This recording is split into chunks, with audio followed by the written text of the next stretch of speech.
दोस्तों स्वागत है आप सभी का हमारे YouTube क्लास में।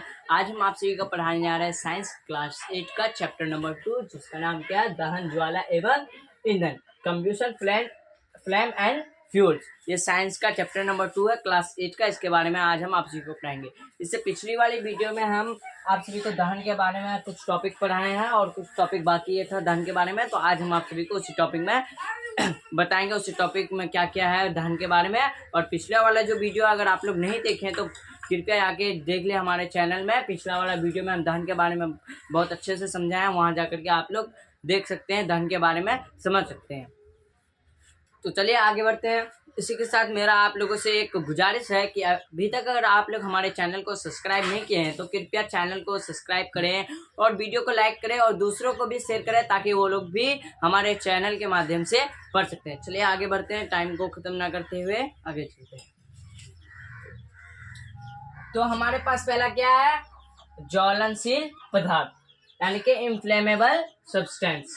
ये हमारे पास जो है क्या है, ज्वलनशील पदार्थ। मतलब कौन कौन सा पदार्थ जो है ज्वलनशील है, कौन कौन सा पदार्थ जो जल जाता है उसे क्या कहते हैं, ज्वलनशील पदार्थ कहते हैं। इससे पिछली वाली वीडियो में हम बता चुके हैं कौन ज्वलनशील पदार्थ होता है, कौन अज्वलनशील पदार्थ होता है, इसके बारे में हम बता चुके हैं। तो आज हम ये पढ़ने जा रहे हैं कि ज्वलनशील पदार्थ यानी इनफ्लेमेबल सब्सटेंस क्या है या किसे कहते हैं। तो क्वेश्चन में हमारे पास क्या है, ज्वलनशील पदार्थ किसे कहते हैं। क्या ज्वलनशील पदार्थ किसे कहते हैं, मतलब ज्वलनशील पदार्थ क्या होता है। तो चलिए इसके बारे में देख रहे हैं, आंसर भी यहाँ लिखा हुआ है। वे पदार्थ जिनका ज्वलन ताप बहुत निम्न होता है एवं आसानी से आग पकड़ सकते हैं, उसे ज्वलनशील पदार्थ कहते हैं। मतलब ये टॉपिक क्या बोल रहा है हमें, मतलब वैसा पदार्थ जिसका ज्वलन ताप बहुत ही कम हो और जो आसानी से आग पकड़ लेता है उसे क्या कहते हैं, ज्वलनशील पदार्थ कहते हैं। उसे क्या कहते हैं, ज्वलनशील पदार्थ कहते हैं। किस पदार्थ को, जिसका ज्वलन ताप जो हो बहुत कम हो और जो आसानी से आग पकड़ लेता है उसे क्या कहते हैं, ज्वलनशील पदार्थ कहते हैं। चलिए इसका उदाहरण देखते हैं, क्या क्या उदाहरण है। उदाहरण में दिया हुआ हमारे पास पेट्रोल, अल्कोहल, एलपीजी गैस। ठीक है, तो हमारे पास क्या क्या दिया हुआ है, पेट्रोल, अल्कोहल और एलपीजी गैस। ये सारा जो है इसका ज्वलन ताप क्या होता है, कम होता है और इसमें जल्दी से आग पकड़ लेता है। ठीक है, तो अब अगर पेट्रोल चेक करेंगे कभी आग लगा करके तो पेट्रोल का देखेंगे, अब ज्वलन ताप इतना कम होता है कि माचिस की तिल्ली ले जाते जाते आग पकड़ लेता है पेट्रोल में। अल्कोहल को भी देख लेना चेक करके, वो भी जल जाएगा। और एलपीजी गैस तो सब कोई जानते ही है, एलपीजी गैस जो घरों में इस्तेमाल होता है गैस सिलेंडर द्वारा, किसी का इंडियन गैस, किसी का एचपी गैस, तो उसी में क्या भरा जाता है, एलपीजी गैस को भराया जाता है, लिक्विड पेट्रोलियम गैस। इसका फुल फॉर्म क्या होता है, एलपीजी गैस का लिक्विड पेट्रोलियम गैस, जिसे हम खाना पकाने में इस्तेमाल करते हैं गैस सिलेंडर द्वारा। तो चलिए आगे बढ़ते हैं। अब हमारे पास दूसरा टॉपिक क्या, पहला क्वेश्चन समाप्त हो गया। अब दूसरा क्वेश्चन है, आग को कैसे नियंत्रित कर सकते हैं। मतलब क्वेश्चन क्या बोल रहा है, आग को कैसे नियंत्रित कर सकते हैं, मतलब आग को कैसे हम बुझा सकते हैं। अगर कहीं पे आग पकड़ लिया है तो उसको हम कैसे बुझा सकते हैं, उसी के बारे में आज हम पढ़ेंगे। तो चलिए क्या है उसका आंसर, आग को नियंत्रित निम्न दो तरीकों द्वारा कर सकते हैं। मतलब आग को नियंत्रित यानी कि आग को कैसे बुझा सकते हैं, दो तरीके द्वारा बुझा सकते हैं, जो हमारे पास यहाँ बोर्ड में लिखा हुआ है। तो नंबर 1 हमारे पास क्या है, उष्मा। उष्मा मतलब क्या होता है, ताप। उसका जो हीट होता है, उष्मा यानी ताप को कम करके, मतलब उसका जो हीट है उसको कम करके। तो अब हीट को कैसे कम कर सकते हैं, मतलब उसका ताप को कैसे कम कर सकते हैं, उसके बाहर में मतलब जहां आग पकड़ा है वहां से सारे ज्वलनशील पदार्थ को हटा दीजिए। क्यों, क्योंकि उससे जो है उसका क्या हो जाएगा, उष्मा जो है यानी ताप जो है, ज्वलन ताप वो कम हो जाएगा, जिससे आग बुझने लगेगा धीरे धीरे। फिर भी अगर नहीं बुझ रहा है तो दूसरा क्या है, पदार्थ को वायु की आपूर्ति बंद करके, मतलब जहां पदार्थ जल रहा है वहां क्या, ऑक्सीजन की आपूर्ति बंद कर दीजिए, यानी हवा की आपूर्ति बंद कर दीजिए, हवा को रोक दीजिए। अगर गैस सिलेंडर में आग पकड़ा है तो चाहे तो भीगा चादर से पूरे अच्छे से लपेट दे, या कोई प्लास्टिक का बाल्टी ले ले जो पूरा मैचिंग साथ बैठ जाए, जिससे हवा लीक ना हो, उसको ऊपर रख दीजिए। उससे क्या होगा, ऑक्सीजन ले नहीं पाएगा गैस, जिससे क्या हो जाएगा, आग बुझ जाएगा। तो दो तरीके हैं आग को बुझाने के लिए। नंबर 1 क्या, उष्मा यानी ताप को कम करके, और दूसरा क्या, पदार्थ को वायु की आपूर्ति बंद करके। जब भी किसी टाइम अगर कहीं पे आग लग जाए तो आप ये दोनों ट्रिक को अपनाना और आग बुझ जाएगा। और कभी खाना पकाते हुए रसोई घर में आग लग जाता है, लीहा में, तो तेल उगल में आग लग जाता है, तो उसको कैसे बुझाया जाता है? उसको पानी से बुझाने से क्या होता है, और भी वो आग जलने लगता है। तो उसको बुझाने के लिए हमें कौन चीज का उपयोग करना चाहिए? उसको बुझाने के लिए हमें बालू का उपयोग करना चाहिए। अगर बिजली के खंभे में आग लग जाए तो उसको बुझाने के लिए हमें बालू का उपयोग करना चाहिए, क्योंकि पानी डालने से क्या हो जाएगा, करंट हर जगह फैल जाएगा, जहां तक पानी जाएगा वहां तक क्या हो जाएगा, करंट फैल जाएगा, और जो पानी फेंकेगा उसको भी क्या कर सकता है, क्षति पहुंचा सकता है। इसीलिए हमें क्या करना चाहिए, अगर कहीं भी गलती से अगर आग पकड़ लिया पोल में, तो वहां क्या करना चाहिए, हमें बालू से बुझाना चाहिए, ताकि आग आसानी से बुझ जाए। अगर फिर भी नहीं बुझ रहा आग, तब क्या हमको फायरमैन को बुलाना चाहिए, ताकि पूरे गांव समाज में शहर में सुरक्षा हो। चलिए आगे बढ़ते हैं, यहाँ तक ये टॉपिक था। इसके बाद जो टॉपिक है उसके बारे में हम लोग समझेंगे। चलिए आगे बढ़ते हैं। चलिए अब अगले टॉपिक की और अगला टॉपिक हमारे पास क्या है उसको देखते हैं। तो अगला टॉपिक हमारे पास क्या है, अग्निशामक यानी फायर एक्सटिंग्विशर। तो अग्निशामक यानी फायर एक्सटिंग्विशर ये क्या होता है, मतलब अग्निशामक क्या होता है, यहाँ से पता ही चल रहा है। अग्निशामक मतलब जो आग को बुझाता है उसे क्या कहते हैं, अग्निशामक कहते हैं। जो आग को बुझाने में मदद करता है उसे क्या कहते हैं, अग्निशामक कहते हैं। उसी के बारे में हम इस टॉपिक में बात करेंगे। तो चलिए आगे बढ़ते हैं। तो क्वेश्चन में हमारे पास क्या है, अग्निशामक किसे कहते हैं, क्या पूछा है, अग्निशामक किसे कहते हैं।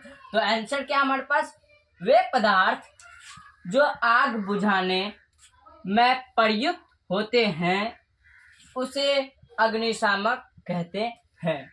क्या मतलब, वैसा पदार्थ, मतलब वे पदार्थ जो आग को बुझाने में प्रयुक्त होते हैं, यानी कि जिसका इस्तेमाल आग को बुझाने में किया जाता है, उसे क्या कहते हैं, अग्निशामक कहते हैं।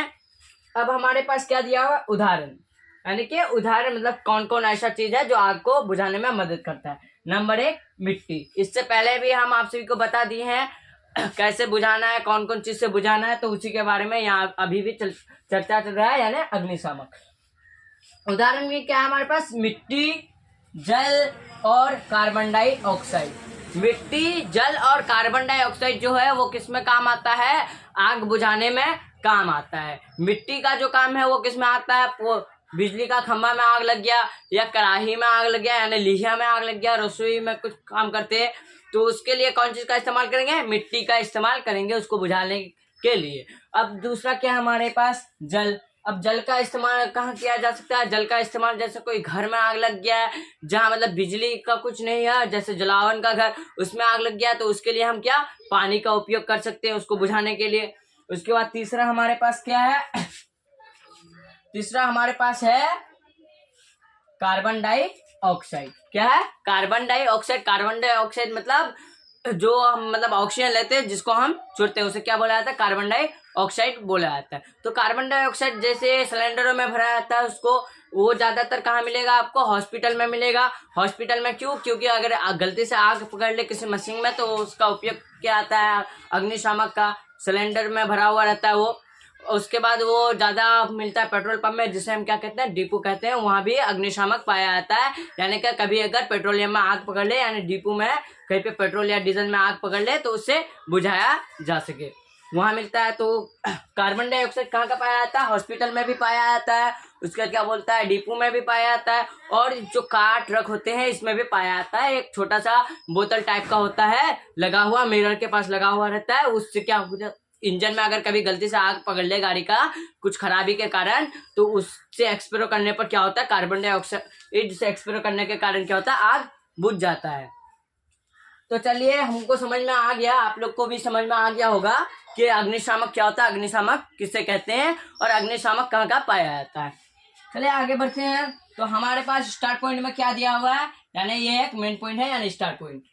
सामान्यतः जल का उपयोग अग्निशामक के रूप में किया जाता है। मतलब सामान्यतः जल का उपयोग जो है, जल को किसके रूप में प्रयोग किया जाता है, अग्निशामक के रूप में प्रयोग किया जाता है, यानी आग बुझाने वाले वस्तु के रूप में प्रयोग किया जाता है। उसके बाद दूसरा स्टार्ट पॉइंट क्या है हमारे पास, CO2। क्या, CO2 यानी कार्बन डाइऑक्साइड। कौन सा ऑक्साइड, कार्बन डाइऑक्साइड, जिसे हम शॉर्ट फॉर्म में क्या बोल सकते हैं, CO2 बोल सकते हैं। सबसे अच्छा अग्निशामक है जिसे उच्च दाब पर द्रवित कर सिलेंडर में भरा जाता है। जिसे किस में भरा जाता है? सिलेंडर में भरा जाता है, जो हॉस्पिटल में मिलता है। उसके अंदर क्या भरा हुआ रहता है? उच्च दाब में CO2 यानी कार्बन डाइऑक्साइड भरा हुआ रहता है। चलिए अब आगे बढ़ते हैं, आगे बढ़कर देखते हैं आगे कौन कौन से पॉइंट मिलते हैं हमें। चलिए आगे बढ़ते हैं। अब हमारे पास क्या है? तीसरा पॉइंट, दहन के प्रकार, टाइप्स ऑफ कम्ब्यूशन। तो नंबर 1 में क्या दिया है? तीव्र दहन, रैपिड कम्ब्यूशन, यानी वह दहन जिसमें कम समय पर अत्यधिक मात्रा में ऊष्मा व प्रकाश उत्पन्न होता है, उसे तीव्र दहन कहते हैं। मतलब वह दहन जिसमें कम ही समय में अत्यधिक प्रकाश उत्पन्न होता है और ऊष्मा उत्पन्न होता है, उसे क्या कहते हैं? तीव्र दहन कहते हैं, यानी रैपिड कम्ब्यूशन कहते हैं। जैसे हमारे पास उदाहरण में क्या दिया हुआ है? Kerosene stove. कैरोसिन स्टोव मतलब जैसे लामटीन हो गया और कैरोसिन वाला लैंप हो गया, जिसमें कैरोसिन डाल के जिसे जलाया जाता है, उसे क्या कहते हैं? कैरोसिन स्टोव कहते हैं। कैरोसिन स्टोव में कैरोसिन का जलना, ये क्या है? एक तीव्र दहन है। ये कौन सा दहन है? एक तीव्र दहन है। इसमें कम ही समय में क्या होता है? अत्यधिक ऊष्मा यानी कि ताप और प्रकाश उत्पन्न होता है, उसे क्या कहते हैं? उसे कहते हैं तीव्र दहन यानी रैपिड कम्ब्यूशन। चलिए आगे बढ़ते हैं। दूसरा नंबर हमारे पास क्या है? स्वत प्रकाश दहन, स्वत परिवर्तित दहन, स्वत परिवर्तित दहन यानी स्पॉन्टेनियस कम्ब्यूशन। वह दहन जो बिना किसी बाह्य ताप की सहायता से स्वत प्रकाश उत्पन्न प्रारंभ होता है, उसे क्या कहते हैं? उसे कहते हैं स्वत परिवर्तित दहन। ठीक है, तो चलिए आगे बढ़ते हैं, आगे बढ़कर के देखते हैं। दूसरा पॉइंट का उदाहरण बाकी था, तो चलिए दूसरा पॉइंट का उदाहरण को देखते हैं क्या है। जैसे सफेद फास्फोरस का वायु की उपस्थिति में कमरे के ताप पर स्वत जलना, वो क्या है? एक स्वत प्रवृत्ति दहन का एक उदाहरण है। किसका?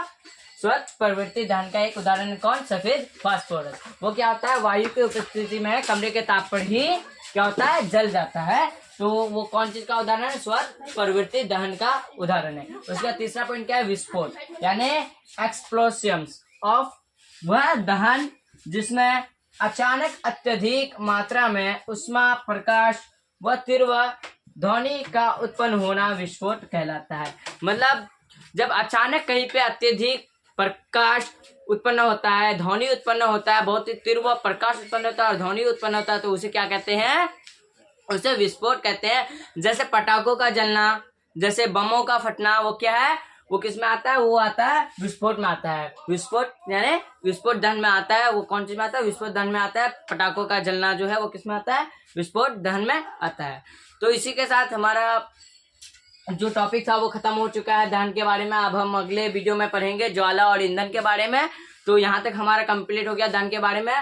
मेरे ख्याल से आप सभी को समझ में आ गया होगा। अगर आप सभी को समझ में आ गया है तो वीडियो को लाइक करें, चैनल को सब्सक्राइब करें और दूसरे को भी भेजें ताकि वो भी पढ़ सके। और जो नए हैं वो भी चैनल को सब्सक्राइब कर दें और अपने साथियों को भी भेजें ताकि वो भी सब्सक्राइब करें और हमारे चैनल के माध्यम से कुछ सीखें।